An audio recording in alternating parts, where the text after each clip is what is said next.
పేషెంట్కి నొప్పి లేకుండా మత్తిచ్చిన తర్వాత ఆపరేషన్ అయిపోయిన తర్వాత ఆపరేషన్ టైంలో కూడాను ఎటువంటి ఇబ్బంది కలగకుండా, ఎందుకంటే ప్రాణాలతో చెలగాటం ఆపరేషన్ అంటే కడుపు కోస్తారు, బ్రెయిన్ కోస్తారు, హార్ట్ కోస్తారు. హార్ట్ ఇక్కడ నుంచి ఇక్కడ వరకు కోస్తారు. కోసిన తర్వాత లోపలన్నీ ఆపరేషన్ చేసేటప్పుడు మత్తిస్తున్నాం అంటే పెద్ద ఆపరేషన్స్కి రెస్పిరేషన్స్ ఆపేస్తాం, ఊపిరి ఆపేస్తాం. కొన్ని హార్ట్ సర్జరీస్లో హార్ట్ని ఆపేస్తాం. హార్ట్ మీద సర్జరీ చేయాలంటే హార్ట్ ఇట్లా కొట్టుకుంటుంటే ఎట్లా సర్జరీ చేస్తారు, చేయరు, హార్ట్ని ఆపుతాం. అనస్థీషియాలో ప్రాబ్లం వచ్చిందంటే మ్యాక్సిమం 30 seconds సరిపోతాడు వెయిట్. నువ్వు 30 seconds రియాక్ట్ కాకుండా. ఎప్పుడైనా కానీ సర్జరీ, పెద్ద సర్జరీ చేస్తాం, చిన్న సర్జరీ చేస్తాం, టక్కని రెస్పిరేషన్ ఆగిపోద్ది, టక్కున హార్ట్ ఆగిపోద్ది. హార్ట్ని మళ్ళీ నువ్వు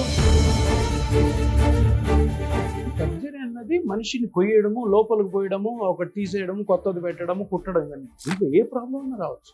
ఆ ప్రాబ్లంలో ఆ పేషెంట్ ప్రాణాలన్నీ కూడా నీకు 30 secondsలోనే ఉంటాయి.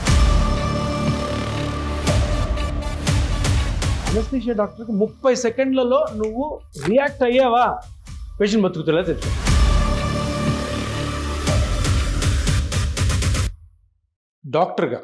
డాక్టర్గా ఎలా ఉంటుందంటే, ఒక ఇనీషియల్గా ఎంబీబీఎస్ చదువుతాం, దాని తర్వాత ఎండీ చేస్తాం, స్పెషాలిటీ చేస్తాం, చేసిన తర్వాత ఏదో ఒక ప్రాక్టీస్ చేయాలి, ఎందుకంటే మనకి ఫుడ్ బ్రెడ్ అండ్ బటర్ దొరకాలి కదా. తర్వాత కొన్ని రోజుల తర్వాత ప్రాక్టీస్ సక్సెస్ అవుతాం. సక్సెస్ అయ్యాక ఒక 50 years అట్లా వచ్చిన తర్వాత మన పర్సెప్షన్ మారుతుంది. అంటే ఇంకేమైనా కొత్తగా చేయొచ్చా, ఇంకేమన్నా ఇప్పుడు జరుగుతున్న ట్రీట్మెంట్స్ కంటే సులభతరమైన ట్రీట్మెంట్స్ ఏమైనా ఉన్నాయా అన్న కాన్సెప్ట్ కొంతమందిలో వస్తుంది. వాళ్ళలో ఒక 9 వచ్చు. నాకు వచ్చిన ఒక ఐడియా ఏంటంటే, నేను అనస్థీషియా డాక్టర్ని. అనస్థీషియా డాక్టర్ అని తెలుసుంది కదా, చాలామంది సర్జన్స్కి, చాలా ఆపరేషన్స్కి పేషెంట్కి నొప్పి లేకుండా మత్తిచ్చిన తర్వాత ఆపరేషన్ అయిపోయిన తర్వాత ఆపరేషన్ టైంలో కూడాను ఎటువంటి ఇబ్బంది కలగకుండా, ఎందుకంటే ప్రాణాలతో చెలగాటం ఆపరేషన్ అంటే కడుపు కోస్తారు, బ్రెయిన్ కోస్తారు, హార్ట్ కోస్తారు, కుట్టుతారు లోపల.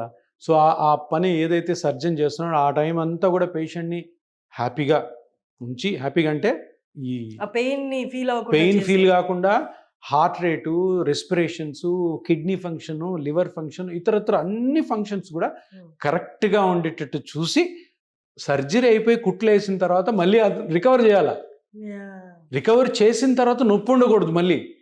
ఇప్పుడు హార్ట్ ఇక్కడ నుంచి ఇక్కడ వరకు కోస్తారు, కోసిన తర్వాత లోపలన్నీ బైపాస్ చేసిన తర్వాత మళ్ళీ హార్ట్ని క్లోజ్ చేస్తారు. చేసిన తర్వాత మత్తు నుంచి రికవరీ చేయాలి. రికవరీ చేసిన తర్వాత ఆయన వైటల్స్ అంటే బ్లడ్ ప్రెషరు, తర్వాత పల్స్ రేటు, రెస్పిరేషన్స్ అన్ని మళ్ళీ తీసుకురావాలి. ఆపరేషన్ చేసేటప్పుడు మత్తు ఇస్తున్నాం అంటే పెద్ద ఆపరేషన్స్కి రెస్పిరేషన్స్ ఆపేస్తాం, ఊపిరి ఆపేస్తాం, ఊపిరి ఉండదు, ఓన్లీ హార్ట్ కొట్టుకుంటుంటుంది. కొన్ని హార్ట్ సర్జరీస్లో హార్ట్ని ఆపేస్తాం. హార్ట్ ఆపి, ఇప్పుడు హార్ట్ మీద సర్జరీ చేయాలంటే హార్ట్ ఇట్లా కొట్టుకుంటుంటే ఎట్లా సర్జరీ చేస్తారు, చేయరు, హార్ట్ని ఆపుతాం.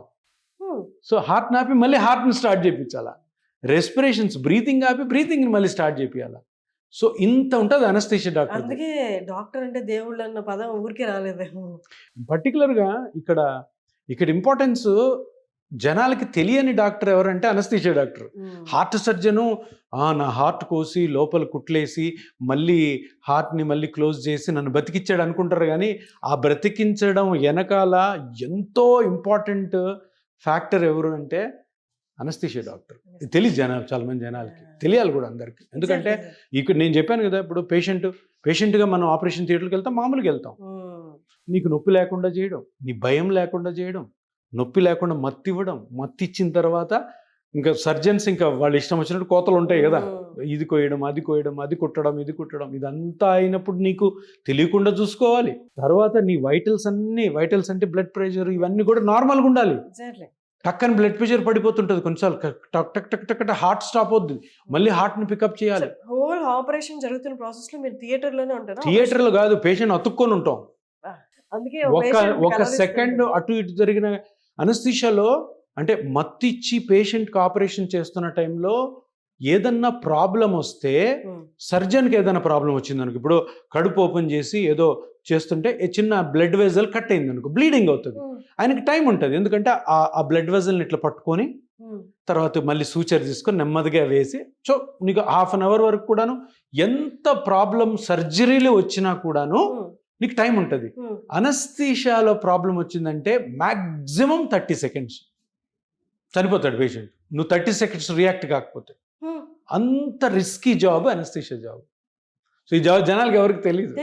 అదందరూ ఏమంటారు సర్జనే చేశాడు అనుకుంటారు, కాదు. సర్జరీ చేస్తున్నప్పుడు సపోర్ట్. కానీ ఎప్పుడైనా కానీ సర్జరీ, పెద్ద సర్జరీ చేస్తున్నప్పుడు, చిన్న సర్జరీ చేస్తున్నప్పుడు టక్కని రెస్పిరేషన్ ఆగిపోద్ది, టక్కని హార్ట్ ఆగిపోద్ది. హార్ట్ని మళ్ళీ నువ్వు రీస్టార్ట్ చేయకపోతే అయిపోయాయి. అలాగే ఇప్పుడు ఆపరేషన్ చేస్తున్నప్పుడు ఆపరేషన్ మత్తు ఎక్కువయ్యి, మత్తు వికటించి మనిషి చనిపోయాడని వింటుంటాము న్యూస్లో. అవన్నీ ఇవే. కొన్ని ఎట్లా జరుగుతాయంటే, ఇప్పుడు సర్జరీ అన్నది మనిషిని కొయ్యడము, లోపలికి పోయడము, ఒకటి తీసేయడము, కొత్తది పెట్టడము, కుట్టడం, ఇవన్నీ. దీంట్లో ఏ ప్రాబ్లం అన్నా రావచ్చు. ఆ ప్రాబ్లంలో ఆ పేషెంట్ ప్రాణాలన్నీ కూడా నీకు 30 సెకండ్స్లోనే ఉంటాయి. సర్జన్కి ఒక అరగంట వరకు ఉండొచ్చు. అనస్థీషియా డాక్టర్కి 30 సెకండ్లలో నువ్వు రియాక్ట్ అయ్యావా, పేషెంట్ బతుకుతలే చచ్చిపోతాడు. అనస్థీషియా అంత vital department, speciality and medical. చాలా మంది తెలియదు, వీళ్ళందరూ బిహైండ్ ద సీన్స్ ఉంటారు.